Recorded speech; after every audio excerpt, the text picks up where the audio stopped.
Գեորգ ջան, բարի օր, բայց չիմացաք,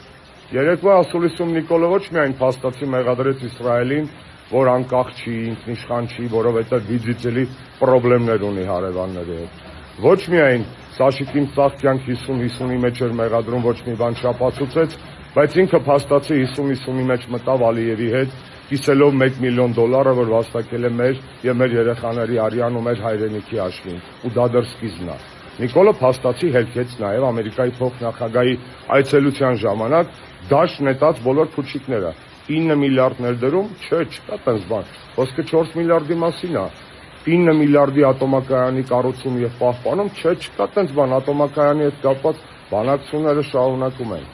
Ու այդպիսի շարքով նա հասավ մի նոր զավեշտի, մեղադրելով եկեղեցուն եւ հայ բարերարներին մեծարուստ, որի փր մայրաթոռը ուզում են տեղափոխեն Հայաստանից դուրս եւ այստեղից տանեն նաեւ հայ եկեղեցու գանձերը։ Ու դա ասում է մի մարդ, ում պատճառով հայ առաքելական եկեղեցին Արցախում կորցրել է 100 միլիոնավոր դոլարների ունեցվածք։ Եկեղեցիների, բանկերի, մշակութային արժեքների տեսքով, էլ չասեմ, որ կային մասունքներ, որոնք պարզապես անգին են։ Օրինակ Հովհաննես Մկրտչի գլուխը, որ թաղված է